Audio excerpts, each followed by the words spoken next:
yalta commentaire yi ni King Thérèse Ba wow toujours le premier ko un commentaire mo ati yaltude do Diallo Oumar oui vive le frappe Abdoul Diallo wa alaykum salam wa rahmatullah ali mo konnoy day jam Tidjani so wow ande ko Côte d'Ivoire hikki do yeso madame Kadiatou Ba France Ousmane oui wow ko be frappe en tungi ki yeso do Sadio Diallo Yagouba Kiski côté Angleterre mi salmitikema Elhadji Oumar Bari Elhadji Oumar Balde kadi on to woni wa alaykum salam wa rahmatullahi wa barakatuh Alseni Baba Alseni mashallah Oumar Kana Diallo wow est-ce que ko goto mi andi Oumar Kana Diallo Saykou Yaya mi salmitikema wa alaykum salam wa rahmatullahi wa barakatuh Amadou Wuri Diallo wa alaykum salam est-ce que ko Amadou Wuri Diallo Puku mi salmina do be Puku ben fou Mamoun Telimile salminama be Gabon ben salmitike on wonte be ben Asie ara mi salmini on fou son Altesse mi salmitike ma no bari mi salmini on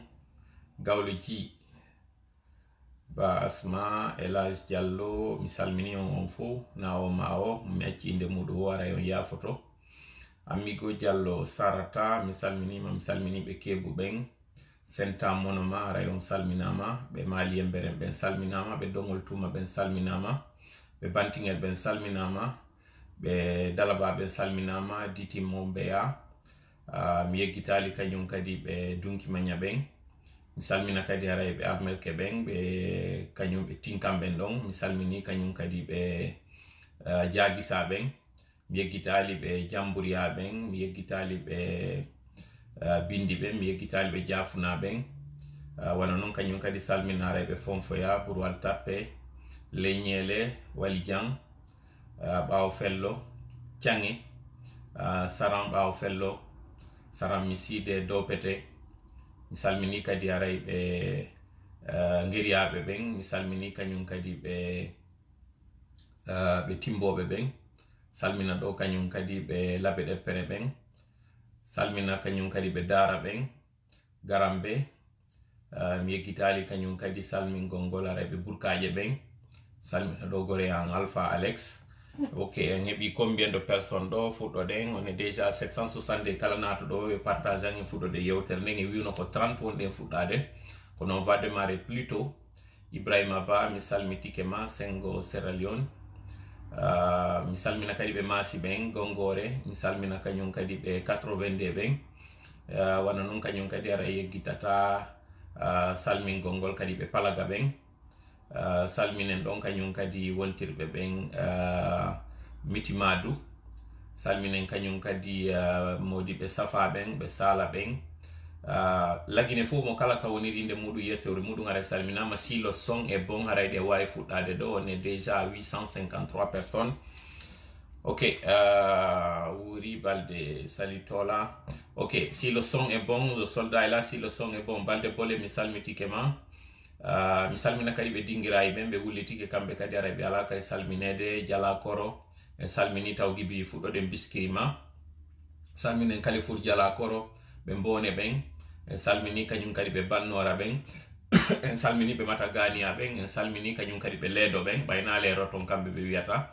en salmini yette so ben ka serkete sengo ton fuddore den don kanyum Amati Diane so la puissance salminen kadi ara be Masanta ben salminen kanyum kadi be Zerekore ben be Lola ben be Jeke ben salminen kanyum kadi be wontir be Masanta on aren Kwankang en yeggitata kanyum kadi salmin gongol araybe be honto do kanyum kadi mi anditi be seredu be araybe salminama modi lagine fo aray salminama si le son est bon on peut commencer on vous entend très bien auzu billahi samil alim minash shaitani rajim bismillahir rahmanir rahim rabbi shrah li sadri wa yassir li amri wahlul 'uqdatam min lisani yafqahu qawli rabbana 'allimna ma yanfa'una wanfa'na bima 'allamtana wa zidna 'ilman nafi'an waj'alna lil muttaqina imama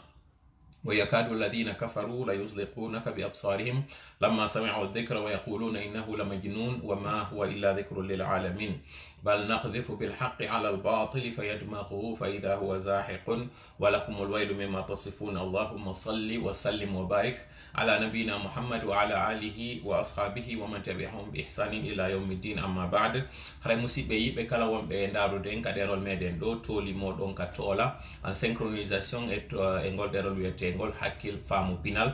nokku kala ka wonɗon e sayi kala mo wonɗon e muɗum ɗo haray on salminama onon inde moɗon e yettori mum e kala wonaɓe e gollidede mo woni kaka galleji woni kaka golleji haren torenki en Allah o jemma ɗo tawɗo on hande ko asewe ñalande 16 lewru avril 2022 ɗum ino hawriti e tala wasire nden ko ɗum woni hande 15 lewru sumaye ndum hitande wulure e 443 hara en tori ki Allah newnan ɗo e fuɗɗagol o sumaye ɗo yo newnan en kadi lannugo sumaye on hoore jaam o hawrindina en e jemma ɗaɓɓa ɗon o koren baraji ko woni e lewru ndun eɗen andi woɓɓe ara hino ka juulirde ni ɓe gaynal taw naafugol woɓɓe go kañum kadi hittini tinna gaynugol ngol naafugol ngol fiyargol tawde e meɗen ɗo haray yoɓe hewtude ɗo hiɗen présentude ɗo décor on ko yaawi surtout toɓɓe haray ɗe marɗen ɗen ɗo toɓɓere meɗen aranere nde wiwɗen ko assise national ji ɗin dite national ɗi tawata ɓe wi haray ko e leydi lagine nin fof ɗi wona e waɗede ko ɗum woni o tumbodiral e o disodiral wiwɗen kon ɗum woni haray ko tawata conséquence ji si tawi haray ɗum ɗo waɗama innama ko fi moƴƴintingol hakkude yimɓe lagine fiyoɓe accidiran ko waɗa kon hara saria waɗa wiwɗen haray kon ɗum wonata batte ɗum ɗon on conséquence muɗum o toɓɓere ɗimmere nden konko tawata haray en yiiɗo ngo cippiro mimminago ɗo fi ƴantugol jawle tawde haray yimɓe ñaami e no tawirta haray no haniri noon ɗum ɗon noon hino jokka alors que ino woduno lowre goo tawne ɗen haray ko fiiɓe tawɓe warama gibi inna lagine woni indépendant ha ka hewti hande ɗo woodiɓe yimɓe doolaɓe waraɓe ɓe tawata haray koye hoore jagguɓe wara ɗum ɗon hino nder lowre ɗon hino hanano hikkinede yeeso ndaare ko honɓe waɗi ɗum ande ko honno ñawore yanirta e hoore maɓɓe ɗum ɗon noon waɗaka ko ɓuuri sakkitade kon e muɗuma ɓurɗum e jaaluɗum ɗum ko ndomuradu wiyandu ko 28 septembre ɗen andi yimɓe temedere goɗɗum warano ton woɓɓe hay e fureji muɗum hettaki ko tawata innano e nder laamu kañum monsieur Alpha Condé ñawore waɗayno ɗum fiyen andu ko honɓe woni ko waɗi ɗum CNRD on ari ɗo ɗo yoɓe memmintinde lowre ɗon koɓe memminani en ko lowre fi jantugol jawle hakkude wonki kin e hakkude jawdi ndin kon ɗum ɓuuri hittude wiwɗen ɗo haray noon kon ɗum waɗi si tawi CNRD on han joni memminali fi ɗum ɗon alors que noon wiya noon ko ɓuuri neɓude o koye lewru tammuru ndun 2022 ko ɗum woni lewru marasi ndun ɗum ɗon noon mayi nduɗo kadi ndu ɓuuri feƴƴude hakkude on fiyon ɗum han joni ɗum ɗo memminaka toɓɓere tammere nden ko konko tawata en yiiɓe niɗo o fuɗɗama kañum kadi yewtugol dialogue hakkude kañum CNRD on e ɓen tawɓe haray ko acteur politique ɓe société civile on joni noon yewtere ɗo nde fuɗɗike kono angal tawede ɓen ɓurɓe innede ko kohoɓe ma hanunoɓe arde jooɗe yewtide e mum woni ko kañum RPG on woni ko kañum UFDG on ma ɗum parti tammo on inna toon kañum UFR ɓe ɗo tawaka toon kon ɗum no woni haray ko faamuɗen e ɗum ɗo ma kon ɗum woni haray ko tañiniɗe yalta e nde yewtere ɗo tawde hananoɓe yewtidede muɗum ɓen tawaka e muɗum toɓɓere tammere nden ko tawata haray ɗen andi CDA on jonnuno gente on ka pouvoir ɗo ko ɗum woni CNRD on lewru gibi ñande 25 marasi feƴƴuɗo ɗo ɓe inni ɓe ñande 25 lewru avril ko ɗum woni ko ndundu wonɗen e muɗum ɗo haray CNRD on no duwaɓe jonnude calendrier ande ko durée de transition on ko ɗum woni happu juutugol transition on o ha hon to woni ka ɗum ɗon lannoyta ɓe landi ɗum ɗon ɓe wisi ɗum ɗon no waɗali haray conséquence ji ɗin e yiitayɗi ko ɗum woni haray en yahay sombo muɗum e yahay tallal lakke muɗum joni noon ɗum ɗo eno heddi haray balɗe sappo ɗo yo ɗum ɗo waɗude CNRD on e yii ka timmata ɗon exactement balɗe sappo e on happu waɗaɗo ɗon ɓe memmini ko wiyete ɗo dialogue ko ɗum waɗi ɓe waɗi concertation e nokkeli goo ɓe inna ko dialogue nokkeli goo ɓe inna ko concertation on noon hawjugol ɗo mo tawata CNRD wuggike ɗon fi wata ɗen lette ɗo yano e hoore maɓɓe wiwɗen haray kon ɗum kadi woni ko tinuɗen taskiɗen e ɗum ɗon ko ɗum ɗo wonata toɓɓere men nayaɓere nden toɓɓere men jowaɓere nden ko kuntoye toɓɓe haray noon iɗen andi mi arta ɗum ɗo e français rapidement les points à l'ordre du jour en ce samedi 16 avril 2022 sont les suivants. Premier point, les assises dites nationales quelle est la conséquence d'une démarche vers le pardon ou la réconciliation sans justice. Ça, c'est le premier point. Le deuxième point de notre direct de ce soir, c'est la lutte contre les crimes économiques enclenchés par le CNRD par le biais de la CRIEF ou avec la CRIEF au détriment des crimes de sang. Pourquoi le dossier du 28 septembre retarde encore?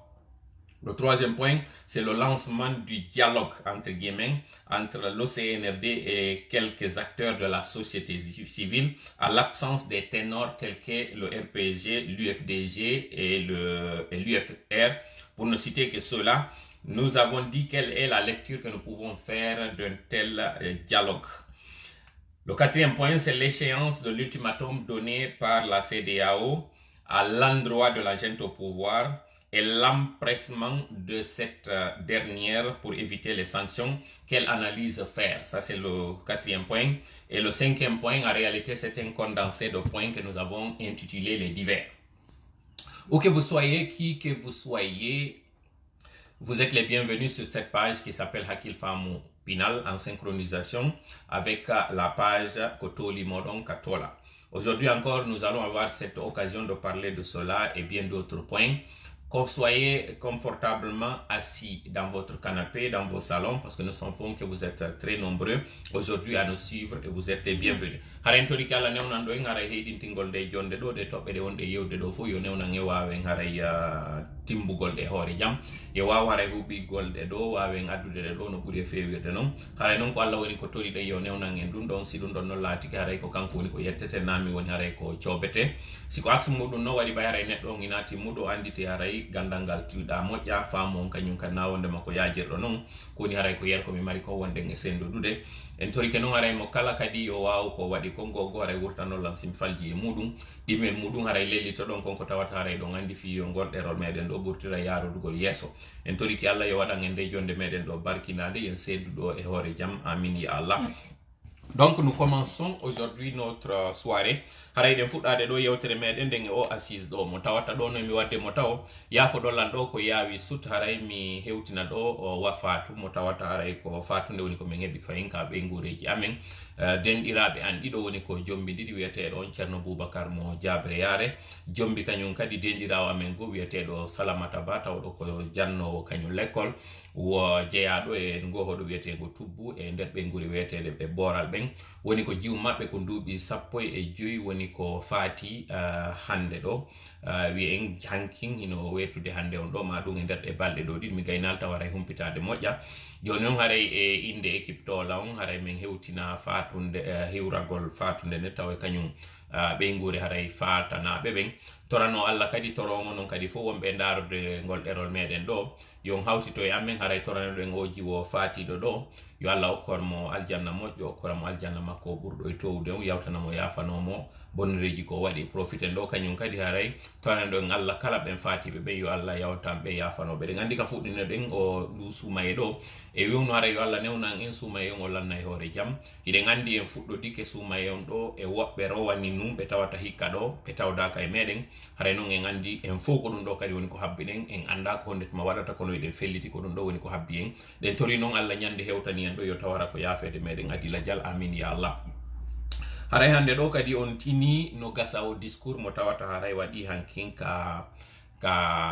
entre kañum CNRD on e ɓe acteur ɓe société civile ko ɗum woni haray parti politique e kala ɗin organisation ji ɗi tawata e nder majji on nani nde yewtere nde tawata kañum monsieur Lay Mamadi colonel Lay Mamadi Doumbouya waɗi to kono haray ɗo no yen arde taw e nde yewtere ɗon nde tawata haray on busso gaddiɗo réaction ji wiwgol ngol haray si goɗɗo holli tum mone haray ɗo woodi ko tawata haray moninimo haray no woodi ko tawata puusimo ha yawgol o mono ton ɗo noon toɓɓere meɗen aranen nden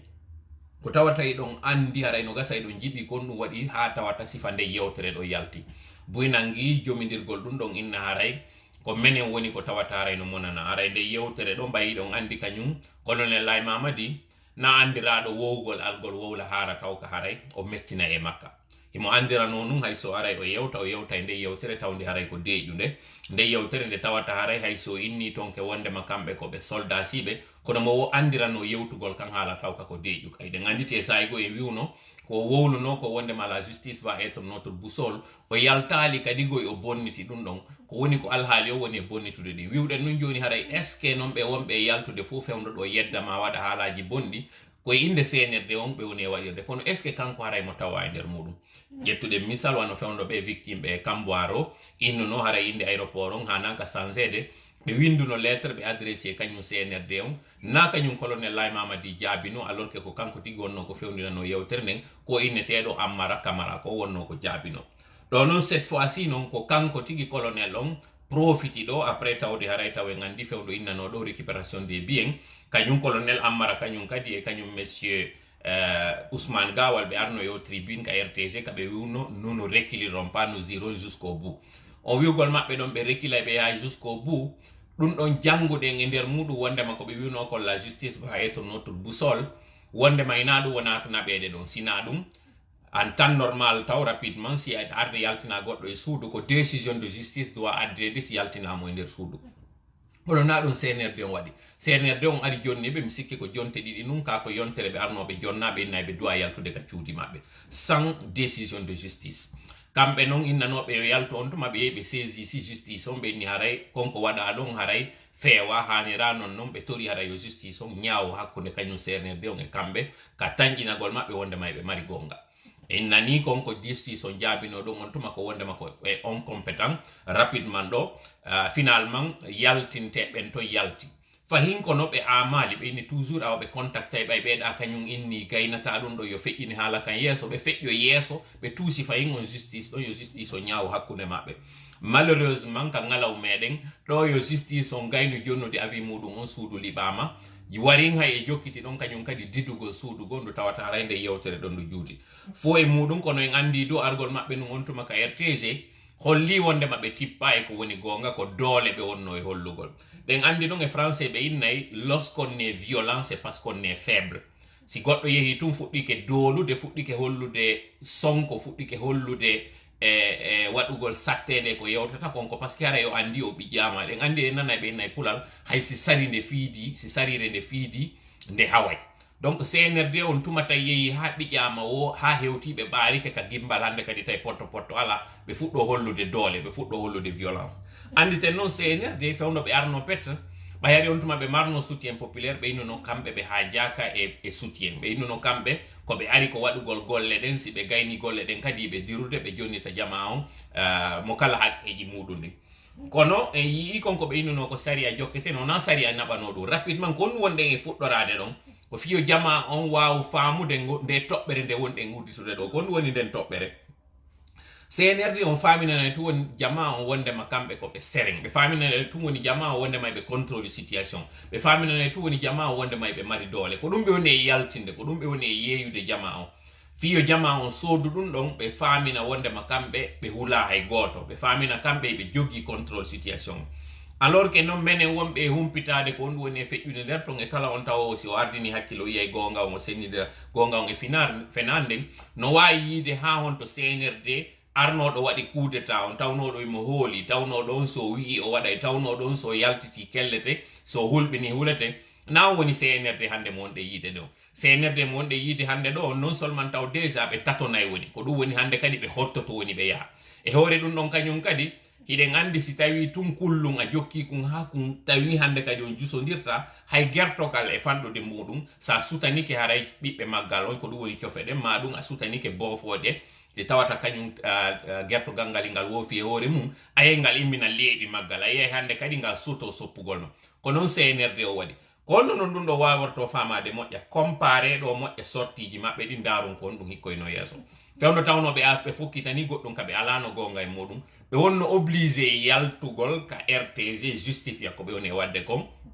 d'ailleurs kadi ɓay ɓe andi wondema gonga ala nder toon ɓe inni wondema qu'ils iront jusqu'au bout ɗo kadi on nani o discours mo ɓe waɗi hankin ɗo mo tawata on ɓe inni wondema ɓe rekkilata yeeso hay goto ɓe hulata hay goto ɓe yahay kadi déjà warin o inni wo ɓe waɗay golle tunuɗo ɗen ko ɗum woni golle ñidduɗe ɗen ɓe waɗayde ko ɓe no woni nde yewtere tigi tigi ko fewtina kon ɗum kadi waɗide yewtere fiye waw famude do moƴƴa e ngara ka toɓɓere men arandere do anden ko ndu woni monini tigi tigi CNRD o CNRD on sikku no continue ay manipulgol jama on be wada ko be faala be wadira kadi no be faalira be wada kadi haalere nde be faala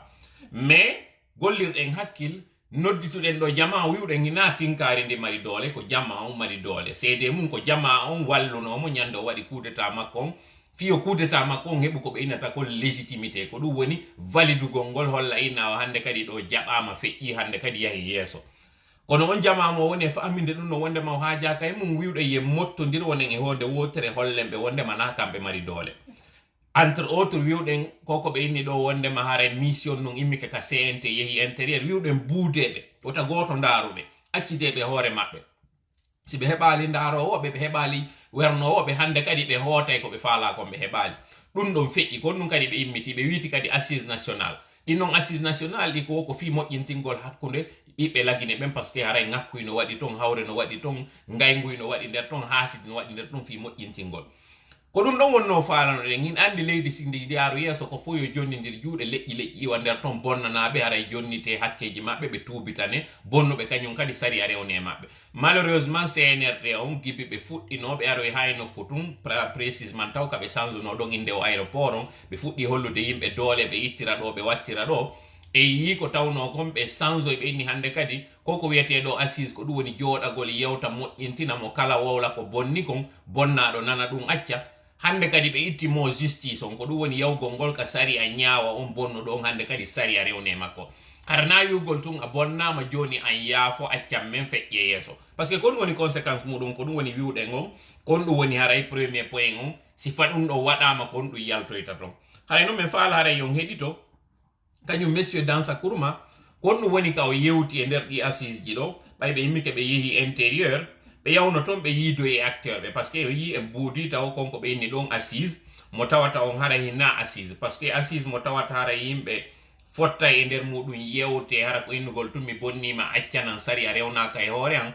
conséquence muɗum o ñande go kañum kadi miɗo wawi filloyade par ce que si miɗo andi miɗo wawma wadde goɗɗum a yettotako miɗo wawi wadde goɗɗum goɗɗo arata rewna sari ay hoore an mi wattito e kañum kadi e yiɗo par exemple crime économique ji ɗin ɓay ɗum ɗon koko maapini ɓe ɓe immino ɓe ari ɗum ɗon ɓe hikkini yeeso joni noon ko honno wawirɗen faamude wondema goɗɗo ara e wujja goɗɗo ara barmina ma itta hoore ara inna joni barminanaɗo ittana hoore on an muñño yaafo ko waɗi ɗo kon accuka Allah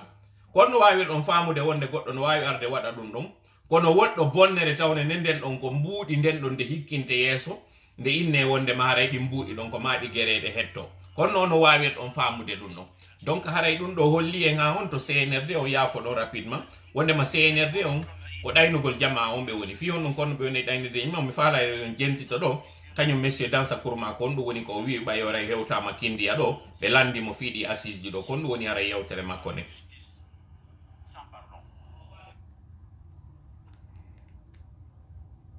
de pouvoir que la justice sera là. Colonel Mamadi Doumbouya, véritable réconciliation nationale. Le président de la transition, le colonel Mamadi Doumbouya, chef suprême des armées, l'a dit dans son discours de prise de pouvoir que la justice sera la boussole de la transition. Il n'y a pas de justice sans vérité. Et il n'y a pas de justice sans pardon. La finalité de la justice, c'est de pardonner. Voilà, on nani ko wi ɗo kon oɗo ko woni Dansa Kourma. Dansa Kourma nani mi faala kadi yiltitade yewtere moƴƴa par ce que son nanali ngi acrobatie wi ngi waɗɗo o wawata faamude ko mi wowlata kon fiyon ɗum men nanguno yugol wondema Dansa Kourma en ko ɓe poison wondema Dansa Kourma en ko ɓeɗo bonni transition on ko ɓeɗo woni e soñjude leydi lagine ndi mi faala yon jentito kadi laawol ɗimmol par ce que sakite moƴƴa yewtere nden jentito ɗon acrobatie mo waɗi on ɗo fi affaire wiwgol ngol justice pardon et réconciliation ndaron noon ko honno kanko tigiri o me'iri ka yewtere makko par ce que o tawi yewtere makko nde nde feewa kono ɓay tun ko ma o ndarano o yewtira konko tawata haray hakkil fuɗɗoto nangude kono jentite moƴƴa no o yewtiri noon e ko wi ko moƴƴa faamo. Doumbouya, chef suprême des armées, l'a dit dans son discours de prise de pouvoir que la justice sera la boussole de la transition. Il n'y a pas de justice sans vérité. il n'y a pas de justice sans vérité. Jusqu'ici, on est d'accord. Il n'y a pas de justice sans vérité. Et il n'y a pas de justice sans pardon. Voilà.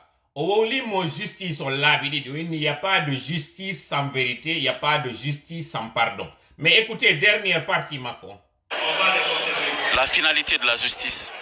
c'est de pardonner. La finalité de la justice, c'est de pardonner. L'habitat du mot justice, il n'y a pas de pardon sans justice, il n'y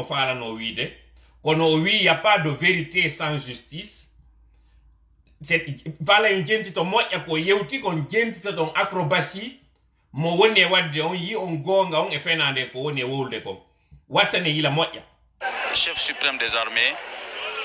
l'a dit dans son discours de prise de pouvoir que la justice sera la boussole de la transition.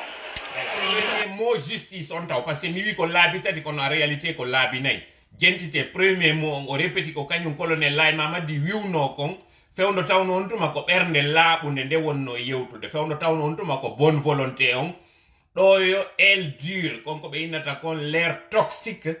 naatude nder ton ko ɗum woni gabitol bongol ngol ɗo yo ceytaneji ɗin fi yo welu fi ɗo yo ɗi naatude e nder transition on ɗi dynamita mo ɗi fuɗɗino kegoy par ce que winduɓe charte on ko kañum kadi dansa kurma o windi charte on ko kanko kadi organise kala ko yiiɗo ngimama yawi ha hewti hande ɗo fi on faamu moƴƴa ko honto soñja meɗen on woni ko on ɗum waɗi si han joni e ronku yiide laawol ngol e ronku andude han joni ko honto soñja meɗen on woni mi yiltito kadi moƴƴa. Le président de la transition, le colonel Mamadi Doumbouya, chef suprême des armées,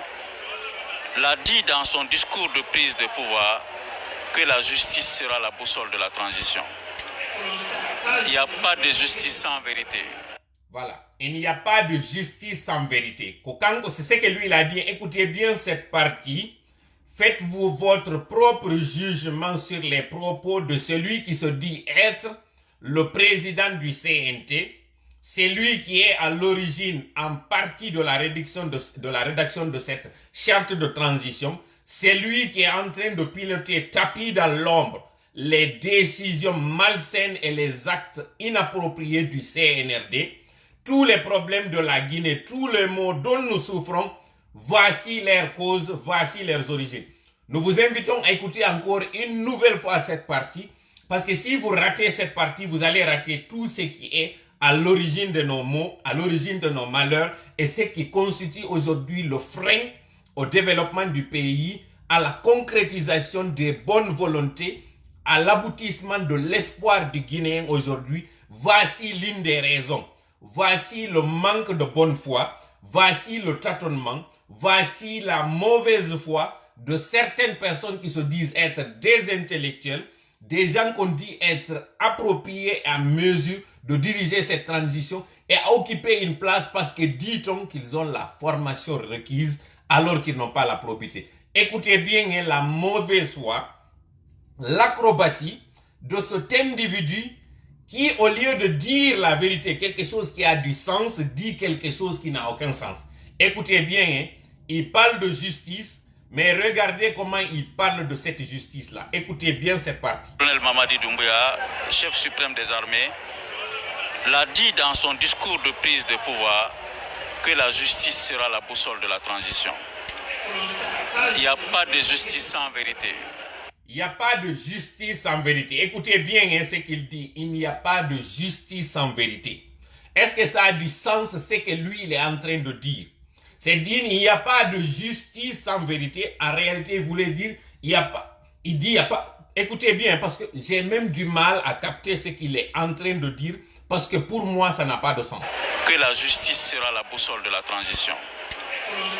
Il n'y a pas de justice sans vérité. Voilà. En réalité, il n'y a pas de vérité sans justice, mais il dit il n'y a pas de justice sans vérité. Il insiste sur le mot justice, hein.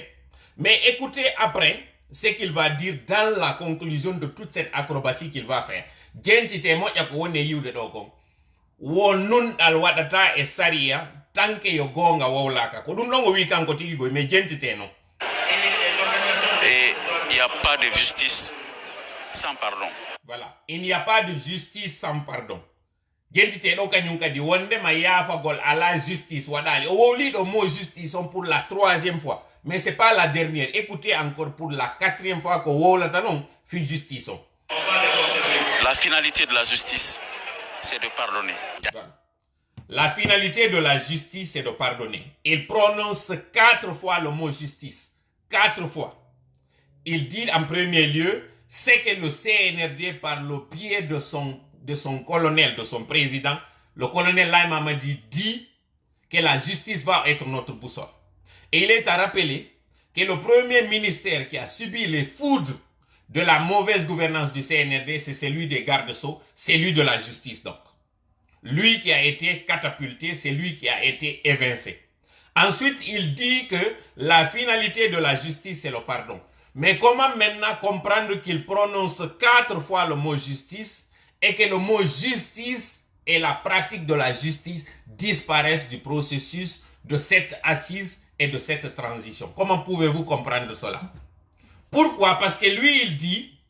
en réalité que malgré le fait que la justice ait occupé 3 fois sa sortie, son raisonnement, cette justice a été occultée purement et simplement au profit de ce qu'ils ont appelé assise nationale où il n'y a pas de justice. Ça, c'est un raisonnement simple hein, que nous avons tiré de la sortie de celui qui se dit être le président du CNT, et c'est ce CNT qui doit en fait jouer le rôle d'interface entre la population et les lois et ce qu'on appelle l'exécutif. Ça, c'est le CNT qui devait jouer ce rôle. Vous comprenez maintenant pourquoi, dès le début, nous avions dit que M. Dansa Kourouma n'est pas la bonne personne pour ce CNT, que M. Dansa Kourouma fait partie de ceux-là qui ont fait en sorte que le pays n'avance pas. Parce que vous vous souvenez très bien que lui, il avait validé le coup d'État constitutionnel. Malgré cela, il a fait un volte-face et c'est lui qui a rédigé cette charte que vous connaissez. Il fait partie des rédacteurs de cette charte-là. Il fait partie de ceux-là qui sont en train, tapis dans l'ombre, de téléguider cette gente qui est composée de militaires qui sont malheureusement pas bien cultivés pour pouvoir poser des gestes réfléchis. Au contraire, ce sont des personnes qui savent mieux manier l'arme que mieux déchouer les larmes. Voilà. Donc, terlendo on fami mo yande yewtere do kon wadi si insistir dum do. Di assise ji do si be faala kono me wirno non de nyande si be faala be jo ina jama on ka suudu kapa. Si be faala be adda Pape Jean Paul de. Si be faala be immina Desmond Tutu, si be faala be immino e kanyum o ya Nelson Mandela. Si be faala be adda Barack Obama ko jodo yewta hakkunde Guinea bebe. Si justice wadale koko be one wadde do ko pipo. Kambe tigo be andi sans justice on wata wadude. Joni non fi on non justice o wadali fi e yawti na mayino joni ka toppere meden immere. Justice tawno don taw iden andi dossier 28 septembre de andi ije hibbaden fo yimbe wara ben fo ha hewti hande do. Jama ko wulle kon inni si on ari onon CNRD fittangol men gondi andine men ko hombe wari warabe ko hombe bonni ko bonna kon fo do yo yawtaw e gere jawle walle men anda di wonkiji soladi do bay na onon jeedi di solirali ni na pindi ni ko tawatara wi'ay ko hendu tappi leggal ngal ndi pindi do ndi sami ko finkari goddo yetti yey felloy ha warabe wara falte men andi no men dum don ko honno woni be inno e wonde ma dossier 28 septembre on durant tout mandat mo monsieur Alpha Condé wonnon ka laamu be inno no woko moyen wonno ala fi udditugol konko be innata don on salle d'audience on ka wadete no don hande kadi dossier 28 septembre bay CNRD on kanyum kadi ari do hiden andi di kanyum monsieur Ousmane Gawal yuno wosi ko hay e ley tilli soji ko dum woni hay ko e ley cialiji o dossier 28 septembre udditete no hari audience mudum o malheureusement kon do yiwden do ay be memminani ke fi crier fon be udditani hande do crier fon salle d'audience makko fi on do salle d'audience mo crier fon mo ini do fi jawle udditano ka fi yo taw gibi CNRD ari mois de septembre are wawa en udditude di assise gilo. Donc réponse on ko très simple fi o tan juuti yewtere den ko manque de volonté politique parce que le CNRD n'est pas de bonne foi. Si le CNRD était de bonne foi, ils auraient privilégié les crimes de sang aux crimes économiques. Les crimes économiques, certes, l'économie de notre pays aujourd'hui est en lambeaux et que des récupérations de biens pouvaient nous aider. Mais entre ces biens matériels et ces biens immatériels, c'est-à-dire la vie humaine, celle qui est sacrée, dans toutes les religions monothéistes du monde, on sait que la vie humaine, elle est sacrée. Dans toutes les lois du monde, nous parlons très bien des lois mondaines, des lois qui ont du sens, la protection de la vie humaine, elle est sacrée. Dans toutes les chartes du monde, dans toutes les assises, on privilégie la protection de l'être humain. Même pas d'ailleurs l'être humain, l'homme avec un grand H, tout simplement, tout ce qui est vie humaine, elle est protégée. À commencer même par les arbres aujourd'hui. Vous voyez ces gens, ce qu'on appelle les vers, ceux qui protègent les environnements, qui s'élèvent parce qu'on a coupé un arbre. Nous connaissons très bien ceux qui protègent les animaux, qui sortent, qui s'érigent, qui s'offusquent et qui font des manifestations parce qu'un animal a été maltraité. Et là, on parle d'animaux sauvages parfois. Qu'en est-il maintenant de l'être humain que Dieu lui-même a tellement magnifié, que Dieu lui-même a accordé tellement de valeur, qu'il a contraint les anges à se prosterner pour cet être humain, pour notre père Adam, sallallahu alayhi salatu wassalam. Maintenant, le CNRD, plutôt que de privilégier cette vie humaine et nous montrer les auteurs de tous ces massacres, il s'attelle à combattre des crimes économiques. Et d'ailleurs, ces crimes économiques, en réalité, ne sont que des règlements de compte, parce qu'aujourd'hui, la gente est en train de répéter les mêmes choses.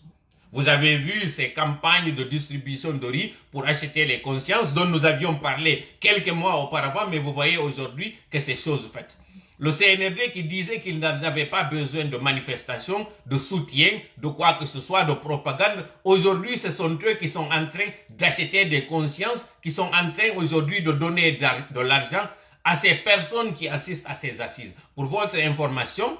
on nous a dit que certaines assises aujourd'hui, par exemple, du côté de Kankan, du côté de Mali, Mamou et de Koya, quiconque vient dans la salle ressort avec un billet d'argent, dont le montant varie entre 50 000 et 200 000. C'est des choses que nous sommes en train de vérifier, mais c'est dilapidation d'argent. Aujourd'hui, c'est liasses d'argent que vous donnez à ces jeunes pour tout simplement venir gonfler ces masses humaines aux abords de route. Ça, ce sont les pratiques que vous aviez dit combattre, pour lesquelles vous avez fait ce coup d'État. Ande dono, et yi CNRD on, hadi be immoɓe wuggo fi au dossier 28 septembre, ko parce que iɓe andi wona no monsieur Alpha Condé warro nonon, hiɓe gollidude ɓen tawɓe ko tawaɓe e ɗin massacre ji. Hande ɗo monsieur Dadis Camara, hino jooɗi Wagadugu ɗo, ɓe salanimo ara o naata assise ji waɗe, par ce que ko ɓe innuno e wondema mbuuɗi ala feere ala, fiyo ɓe udditu audience ji ɗin. On nani maître Cheikh Sako ko yewti kon ɗo, tawno ɗon ko kanko wonno ministre de la justice on, kanko tigi o holli o inni o ala ko état ki fiyo 28 septembre on uddite kono waɗano. Ɗum ɗon joni yo waalo maya yeggiten fi monsieur Alpha Condé. Kono CNRD on ɗo ɓe fodduno en ɓe inni ka deuxième point, wondema assise ji ɗin waɗay au premier trimestre, ko ɗum woni au plus tard mois de mars ɗo, hande ko le 16 avril wonɗen ɗo, assise ji ɗin waɗaka. Kono en fof en yiiɗo e hoore ngalaw, kono ɓe udditir ɗo o salle d'audience, mo tawata ko CRIEF o woni arde ɗon ñaawoya ɓe tawɓe ko mbuuɗi ñaami. Fiyon ɗum hanno ɓe waɗana ɗum ɗo fi au dossier 28 septembre. Réponse on ko tout simple, ko parce que ɓe ala justement volonté politique, ɓe andi kadi ɓe tawa e muɗum. Yewten noon ɗo joni toɓɓere tammere nden fi au lancement de dialogue entre CNRD mo tawata on, à certains moments ɓe inni concertation, wonde ɓe inna ko dialogue. Gonɗum no sendi hakkunde dialogue et concertation. Fiyo wawa famade o flou mo ɓe waɗi ɗo. Concertation ko diisagol goɗɗo. Ko ɗum woni nde ɗa diisomo a hollay mo inna bon ko ɗum ɗo mi faala wadde ko on ɗum yiwɗa e mum, ko ɗum ɓe innata concertation. Konko ɗon innete dialogue ko en aru hay goto e meɗɗen hara arda e goɗɗum, mamo kala e men arda e goɗɗum, yewten ɗon noon ko ɗum woni wenjen ɗon poɗodiren ɗo yewtere ha yaltino e goɗɗum, ko ɗum ɗon innete dialogue. Classe politique on ko dialogue landi, yo ɓe yewtide ɓe uddita ko ɓe innata concluade de dialogue. Ɓe landinoke ɗum ɗon gibi CNRD on arno, par ce que CNRD on iɗen anditi ɓay ɓe nodditi yimɓe ɓen ka ɓe innuno ko concertation ji ka palais kaɓe addunoɗon ɓe inni on tuma nous avons échoué, vous avez échoué. Ɓe ƴetti ɓe waɗi jama on fof e nder feete o woto ngon ɓe fonni bonnuɓe e bonnaɓe few, ko ɗon taw min fuɗɗino yiide taw fokkitugol échec CNRD o. Hiɗon anditi ko minen atino wiwde ɗo fewno tawno fof no kellande CNRD welto, yeeti ini dansa kurma o duwano ka tawede ka sal, dansa kurma o duwa ka jonnede yewtere. Et bien ko dansa kurma jaka wo winduno on discours mo kañum colonel Laye Mamadi winduno janguno on tuma. parce que ko dansa kuruma falano ƴettude hawtidira bonnuɓe bonnaɓe waɗa ɓe jullere wotere fonnaɓe ter waɗa ɓe guri wotingi wernaɓe werde wotere nde alors que non iɗen andi ha hande on bonnuɗo e on bonnaɗo ha hande fotali nokku gotum bonnuɗo on koye waɗe ka bonnuɓe wonta non bonnaɗo on kadi jeeje waɗe kadi ka bonnaɗo on hani wonde non kono malheureusement kañum o dansa kurma min insista kadi encore une fois ha wonto ko ɓe woni en e soñude hande ɗo ko kanko winduno on discours ko kanko kadi non justement wiɓe wondema yoɓe dirnu taw classe politique on par ce que ko ɓeɗo bonni ko ɓeɗo waɗi haɗi leydi ndi yaara yeeso joni noon transition ko politique koko ɓe woni e wadde ɗo fof ko fiyo yimɓe politicien ɓe ɓen aroy waɗoya campagne ji votanoyi mo ara jooɗo ka laamu si ɓe woɗɗintini ɓeɗo noon kamɓe haray ko honto ɓe fokkiti ko honɗum haray ɓe fondi kono goɗɗo wawirta wiide waɗanan omolettre kono mi falaka boofo e wonu nder to ara nden omolettre ɗon ko honno nde warrata kono goɗɗo wawirta wiide no réparo de vie politique o ina politicien ɓe ɓen koye ɓe waɗe à l'écart voilà la mauvaise foi du CNRD joni noon conséquence ji muɗum ɗin politicien ɓe ɓen ɓe landike on yi ko ɓe wanno rencontre ka paleɗi rencontre ji waɗaɗe ɗo fof kaɓe ƴettunoɓe ɗo wa l'école ɓe ƴawni ɓe gi bus ɓe hersini ɓe tawa ɗon moƴƴa tuma ɓe yehi ɓe yiidi o wano fewno ka concertation ji arani ka kuwon waɗi pette ɓe inninoɓe ɓe ar ɓe waɗana ɓe mémorandum ɓe yeytoɓe konno ɓe faalira yo leydi laguine ni ndaari no ndi yeyira yeeso kono ko honno ɓe waɗi ɗo yo woɓɓe maɓɓe hay addude mémorandum ji maɓɓe ɗin ɓe addi konko wiyete charte par ce que ari ɓe windino ɗum ɓe wallini ko pré juuɗe maɓɓe ɓe tenali en compte konko tawata ɓen politicien ɓe yettinoɓe on tuma durée de transition iɗen andi kañum kadi ɓe innano entre 12 à 18 mois ɓurnoɓe duuɗuɓe ɓe waɗi 2 ans ko ɗum woni 24 mois woodi yawnoɓe au delà de 24 mois o yi kadi kaɓe jonnuno on tuma el tigre yewtere yo kanko yo wi wondema transition on ino landi plus de 3 ans iɗon andi te réaction koɓe waɗno fiwata haala kan juutu moƴƴa konko ɓe wi ɗo dialogue en réalité ko concertation ɓe noddiri parti politique ɗin na dialogue sinon si tawi no ara ko dialogue ɓe wawata no tawde ko kamɓe wonno e jonnude ɗe point je ɗe tawata on yiiɗo ɗe tawata men développé ay ɗo janggo toɓɓe sappo ɗe ɓe waɗi ɗe tawata pour la première fois le CNRD a changé de chiffre. Habituellement, vous connaissez très bien que le CNRD avait pour habitude de donner des choses dont le chiffre 5 se trouve dedans. Mais pour une fois, le CNRD, cette fois-ci, nous propose un chronogramme, entre guillemets. Pourquoi entre guillemets? Parce qu'un chronogramme, on entend par chrono le temps. Or, il n'y a pas de temps défini dans ces points. En réalité, c'est un programme qu'ils ont fait et non un chronogramme. Dans ce programme, ils ont énuméré 10 points qui vont constituer les étapes à suivre pour sortir de cette transition et revenir dans ce qu'ils appellent revenir à l'ordre constitutionnel. Mais ce qui est important dans ça, c'est le fait que la publication dit concertation et la réalité du terrain, effectivement, c'est une concertation parce qu'ils demandent l'avis des partis politiques, de la société civile en un mot, sur ce qu'ils ont comme proposition. Mais lorsqu'ils ont vu le tollé que cela a suscité, ils ont changé parce que les lettres qu'ils ont adressées aux coalitions, entre autres l'ANAD et le CPR et tous les autres, ils ont dit en prélude à ce dialogue. Pourquoi ils ont parlé de lancement de dialogue alors qu'en réalité c'est le lancement d'une concertation? Nous allons les prendre au mot. C'est parce qu'ils ont vu justement qu'ils ont biaisé déjà l'approche et que la façon dont ils ont appelé la population n'est pas la bonne. Quand nous parlons de population, nous parlons de ceux-là qui représentent ces populations. Aujourd'hui, la frustration, pour revenir à ce que nous étions en train de dire, s'explique par le fait qu'ils ont vu tous les plans qu'ils ont faits sont en train d'aller à l'eau et qu'ils sont en train de d'essuyer des revers et des revers. Ils sont en train d'essuyer aujourd'hui oui, c'est des revers. Ils sont en train aujourd'hui d'accumuler des échecs après échecs. Souvenez-vous de ces tournées de leur CNT à l'intérieur qui n'a pas eu d'engouement, qui n'a pas eu le résultat escompté. Ensuite, quand ils ont envoyé cette délégation à l'intérieur pour, disent-ils, des concertations, là aussi, ils ont vu un échec. Et comme si cela ne suffisait pas, ils convoquent les acteurs politiques et ceux de la société civile en un mot de venir les rencontrer. Et ceux-là qui sont venus, ce sont ceux-là qui ne sont pas du tout représentatifs. Ceux-là qui n'ont aucune valeur, qui n'ont aucun poids électoral, qui n'ont aucune crédibilité. Ce sont ceux-là qui sont venus. Vous pouvez lire dans le discours et dans les visages, dans les actes du CNRD, hier, lorsqu'ils ont rencontré cette poignée de personnes, que eux-mêmes ils savent que ce ne sont pas ceux-là qui sont les détenteurs, en fait, de la vérité et du pouvoir,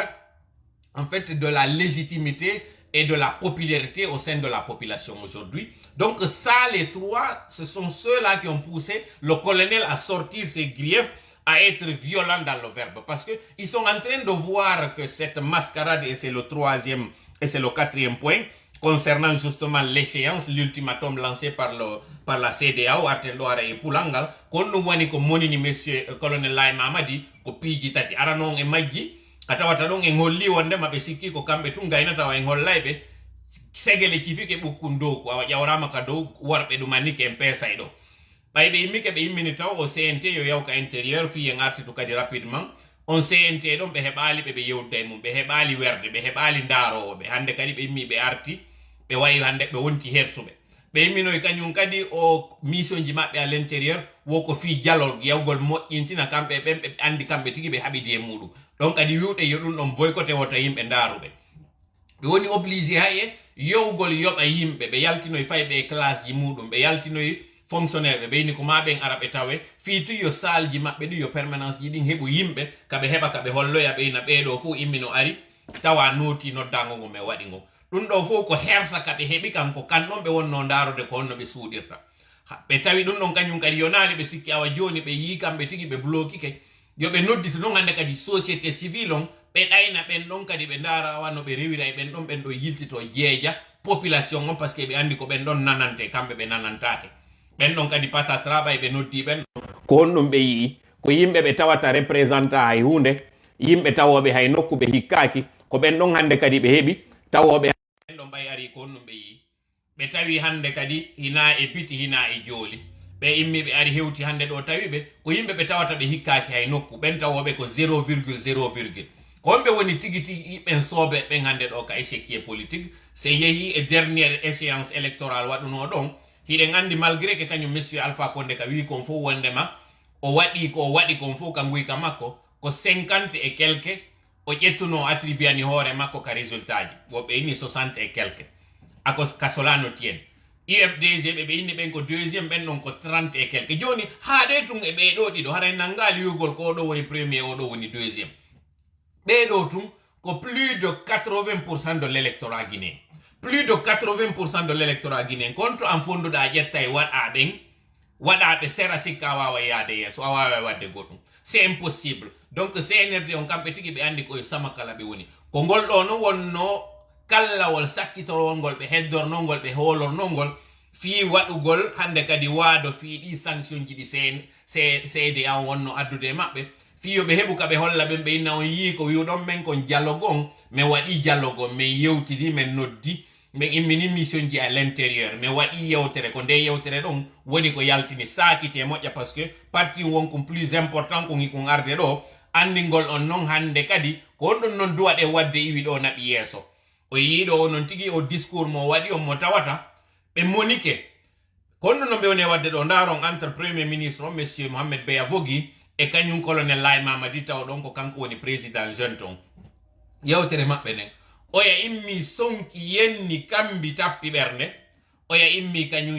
jeeji yewti yewtere inni bureau ji amen ɗi no udditi lagine fof hande ɗo si o dambugal amen ngali no udditi meɗen werni on ko saɗi mon ko tooli meɗen fontani on jungo are golle ɗen anduɓe ɓen fof film policier ji ɗi moƴƴa no andi policier ɓe sino wadde enquête si ɓe addi on tefeteɗo on lande si par exemple guyka waɗi si ɓe noddimo ɓe addimo harayno ton on policier jo arowo hendomo doolamo fiƴƴamo pappinamo maadi seeramo ƴetta finkare mum ay hulɓina ɓeyna on ɗon da bad cop ɓeyna on ɗum le mauvais policier bonɗo on yoya noon ɗimmojo makko on hino ara duñamo to inna he accita waɗi o doole deƴƴino waɗi doyi a wara e o wallinto marundi finkari ma min o ko jaatigi an o coopéray o yewtay on ɗon ara innamo he a yilam ta geru o ha o doolama wota o barmine koko waɗɗa ɗo na ko tiiɗi min heɓino sifa ɓe goɗɗo arino ɗo ko warɗo hoore an ko guyka waɗuɗa yeeto men ko honɗum waɗuɗa yeetolan min mi wona e hakkude ma e oɗo yeetolan ko honto woni ko wujjuɗa ko ma ko honɗum wujjimma hari a weela ka koko waɗɗa ɗo d'ailleurs na an tu waɗi ɓe inna on ɗon the good cop ɓe inna on ɗon on le bon cop c'est à dire le bon flic le bon policier ɓeɗo ɗiɗo si a ndaari ɓe nde ɓe waɗa enquête maɓɓe on a sikka ɓe welda sandari be do dido aynay ko ardo gijji on ko woni bondon ko da woni moƴƴo wondo e arbe jeeja mo mawla mo inna mo wadirni au final acon hakke finalité enquête mabbe on ko be waaw hendade gonga on e juude on don be yaabe wado e rapport mabbe on buro hay e sonjude on don kasojo ko on ardo jeeji mo parce que ko on non wowlinta mo din wonde hay e di o faala non ka wowlde dindi o hanano wowlugol ido fu no fecca nder don ko di hande do monsieur Mohamed Bayavogi e kanyum colonel Laye Mamadi woni e wadude colonel Laye Mamadi ko tappo berde mudum den holla monnaie mo mari on tigi ko woni gonga on kon sonjamo be mari on mais en même temps on menace la population on be famina wonde man no be wirno non ka ciudi que nous irons jusqu'au bout do kanyum kadi huude aretatabe hunde wawatabe yiltude kabe woni do ko be yeggiti non wobbe go kadi tappirino berne mum d'ailleurs do ko dum alla yidi ko ya tappa berne mada ne yeso jama on famina wonde ma an arekilata ka histoire andi ten taw kanyum monsieur Alpha Condé fewndo FNDC on jama wonno wadde manifestation ji o innuno qu'il ne laissera pas le pays dans les mains de bandits et qu'il ne reculera pas, que personne ne peut l'effrayer. Ko dum kanyum monsieur Alpha Condé wiwno kono yiwno détermination jama monsieur Kasori kanyum kadi ka wonno e wadude di démarche ji fi changement de constitution o kanko kadi o wiwno wonde ma personne ne peut l'arrêter après kande ka be validi dum on beyno goto watabe arrêtude ke be yaay jusqu'au bout kanko kadi o yi kon dum wonno finalité makko hande mo ka kasodo awallahi Mamadi yande do kanyum colonel on kanko kadi o tappo berne makko ne moƴƴa o winna be rekilataki zero jusqu'au bout mais ko be yeggiti nden kan hala mabbe dan ko ka non rattrapo itabe parce que ko population o woni souverain ko population on mari dole cede mum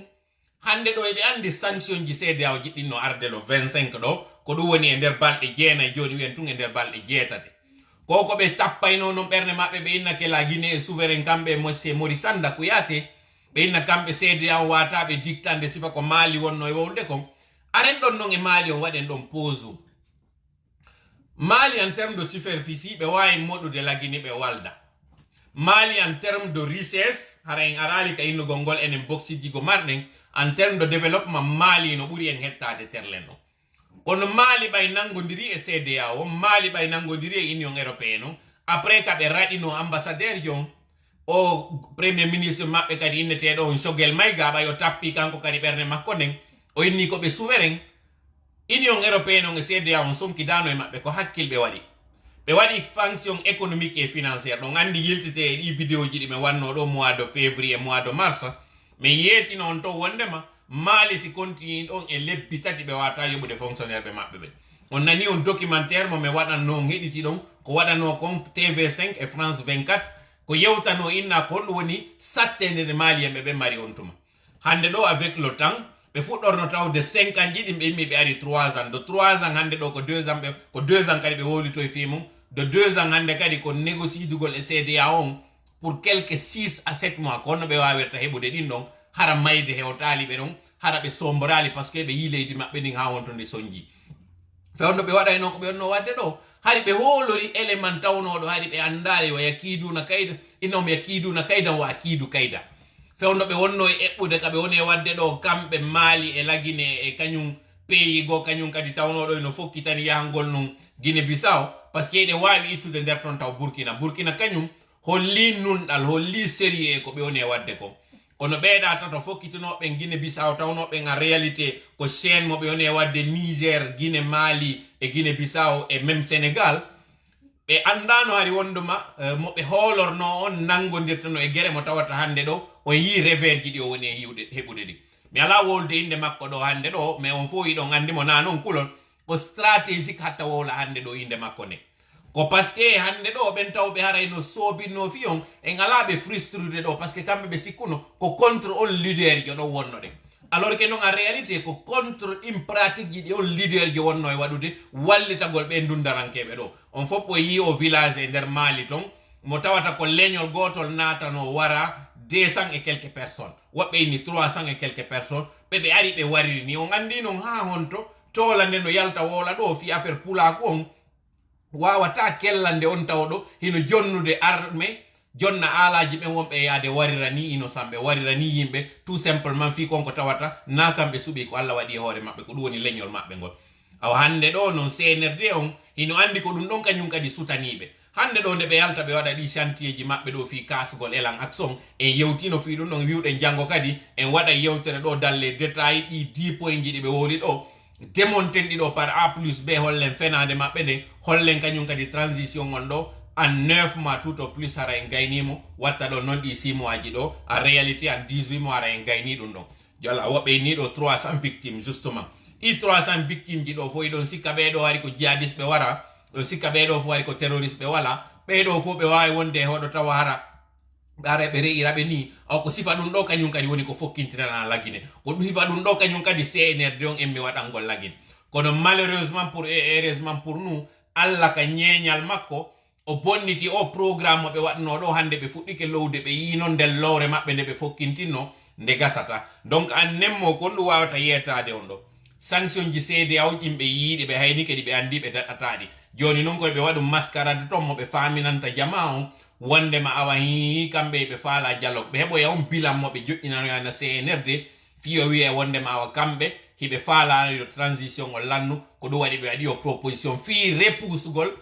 sanction ji ɗin mais c'est mal connaître la CEDEAO mi wolanta on ɗo kon ɗum woni ɗin sanction ji ɗi CEDEAO heɓɓi ma ɗum ko onno ɓe waɗiroyta peut être une main légère fi wota ɓe sasimɓe ɗo wata ka syndrome ko waɗi ko maali o waɗu kadi lagine ɗum ɗon mi wowlata ɗum ɗon ɗo mi wowlata on kañum kadi kon ɗum woni haray eɓɓoreji ɗi ɓe waɗi ton fiyo tawara population on soñjorta ko non noon par rapport à la Guinée kono tun ko mi wawata on yetade CNRD mo cimay ɗo hande ɗo CNRD ɓe fokkititi e nder lowre nde tawata kamɓe tigi ɓe yii wondema ɓe yaltoyta seede muɗum on noon ko kan haala ka kañum colonel Laye Mamadi wowli ɗo holluka kan wondema si o sonki tuma yiwɗa goɗɗo woni viola o tuma yiwɗa goɗɗo waɗi ɗum ɗo o haray o ɓittike o soññike donc annen mo ari ɗen falano yawde ka diverji ɗin diverji ɗon ko ɗiɗi marɗen ɗo ara noon e majji par ce que ko ɗum ɗo wonata point ko wonɗen e hikkinde ɗo yeeso on ɓe wonɓe plaignade wiya vidéo ji ɗi no juuti on vous comprendre très bien ko non woniri vidéo ji ɗi no juutude oɗo taw yeggito hande ɗo Facebook après no demande no wodi piiji tati ɗimi landi Facebook namin tun kadi ɗimi andi yimɓe buy landike ɗi tawata ɗiɗi e majji taw Facebook waɗi ara noon e majji ko waɗugol tawa siɗa darde vidéo no wodi ka waɗata lecture wona rapide c'est à dire vidéo mo 1 heure de temps ɗa wawi mo darde en 30 minutes ndaare ka ɗumma toon ka paramétre ji si vidéo no juude min naali forcément o vidéo ɗo mais kala ɗin vidéo ji tawɗi hara ko diffuse ɗi en PAD ko ɗum woni prêt à diffuser no toon ka ñoƴƴata waɗa option on wona 1,25 1,50 1,75 et 2 sa waɗi 2 on vidéo mo 1 heure de temps ɗa wawi mo darde en 30 minutes donc onon ɓe marɓe passe ji ɗo tawɓe hino landi yo taw mi waɗa vidéo ji amen ɗin en 30 minutes ɗo e mi wawtaw gerude tawa yewtere nden fof nanayde nde yewte fof mofte haray taw ko ɓen tori on ko en gollite ɗum ɗon waɗon lecture rapide on fiyota vidéo juutu ça c'est un deuxièmement kañum kadi no woduno komi landino Facebook yoɓe waɗu hara ka messenger ji ɗa wawi accude audio juutuɗo hari ara num si a waɗay audio e nder messenger ko 1 minute o waɗata alhamdulillah rabbil alamina Facebook waɗimo joni ɗa wawi accude ha 10 minutes woɓɓe hay inni au delà ça c'est une deuxième demande troisième demande koye ɓe waɗu nun hande kadi ɗin audio ji ɗon tawa ɗa wawi ɗi heɗitade ɗi yawa tinna par ce que wano men tawoɓe addana men audio ji buy e message ji buy mi wawa ɗi heɗitade en temps record mi wawa gaynde ɗum ɗo fof ko lutte mo tawata kañum Facebook meta on ino wallitade kañum ɓe activiste ɓe minen wonɓe dans les réseaux sociaux so wattanila yimɓe buy sanctionnama ɗo par rapport e ko ɓe wonno yaltude ɓe dénonça Ukraine ko wonno e wadde toon kono ɓe ƴetta kamɓe côté Russie ɓe ɓen on yi yimɓe buy ɗo ko tawata compte ji maɓɓe fermama c'est pas pour rien waɗira woɓɓe buy kadi inna e wonde makko ko opprimugol liberté d'expression o en réalité guere jannono wadde ɗi réseaux sociaux ji mo tawata on famali so wattanila page ji amen ɗin ɗi wayrama ɗandinede ɗi wayrama gerdede muɗum ko keku andi ka keku gatete ƴiƴan yalta donc meɗen wadde cippiro ɗo ngo tawata onon o wata famude moƴƴa na noon kadi mere mi woni aride ɗo min jooɗo min yewta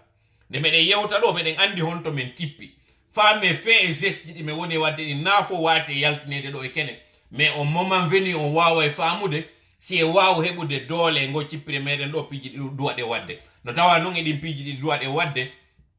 préparez vous ɗen andi échangeur on ɓe ni lancegol chantier makko en réalité ko ɓe woni wirde lancegol chantier makko on sanction jino arde do tawoji si di wadi di bloquer e kala ko inete transfert d'argent vers la Guinée. Ce qui veut dire onon be woni arde do be yaltino yaw e ciudi modon be ina be dédommage yon mbuudi din di kalete onon non haraw yaltinama ka galleji modon on alaka jonnede terenji e ciudi e be darnode ko fewndo logement sociaux ji di tawata be wi wobbe ben ko ton nabirte kono a réalité wattane yila moƴƴa wata goɗɗo arta on e suudu mon hande ɗo inna on yo yaltu nder ton o jonna yo mbuuɗi a réalité ko kasugol force mo axe o jogi on ko ɗum ɗo wona donc tenez-vous prêt suma yeru ndun hino heddi exactement hande gibi hande ɗo 14 ou 15 jours tout au plus ɗi 14 et 15 jours ji ɗo boucha ore on golla ko waɗata kon e wowlata ɗum ka ɗuma ɗo ka direct ɗo eno waɗirta noon kadi e wowlata ɗum message ji circulay ɗi tawata en couvray en encadray ɗi moƴƴa honno ɗi feƴƴirta ton par ce que wowlata stratégie meɗen on noon si wowli stratégie meɗen on ɓe contre karay mo woni tum mobilisé tenez-vous prêt ko honno wonir ton noon prêt ande CNRD on e sasi CNRD on ɓe lo'i ɓe huli ɓe andi ɓe wata gaynude ɓe andi noon doole ɗen ko honto ɗe woni kaka axe mais ko ɗon noon ɓe trompi ko woni e fokkitude ɗo ko naaka axe tum memminorta jentite moƴƴa yewtere anden nanon si towni ɗengal ko ɗum waɗata ko woni e fokkitude ɗo ko naaka axe tum waɗirta jentite moƴƴa on parti ɗon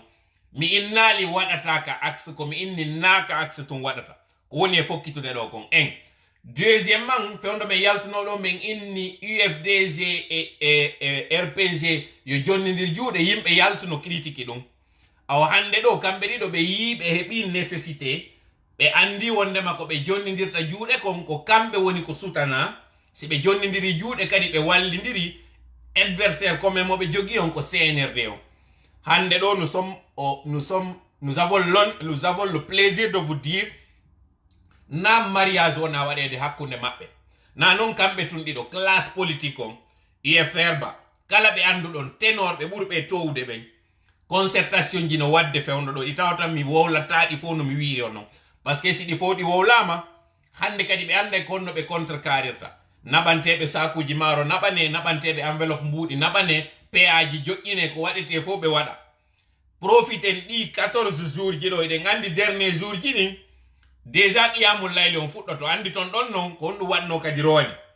ɗi dernier jour ji ɗo 10 wonɗi ɗo ɗin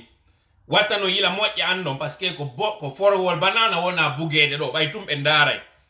tenez-vous prêt et je dis cette partie là en français parce qu'elle ne concerne pas que les gens de l'axe avec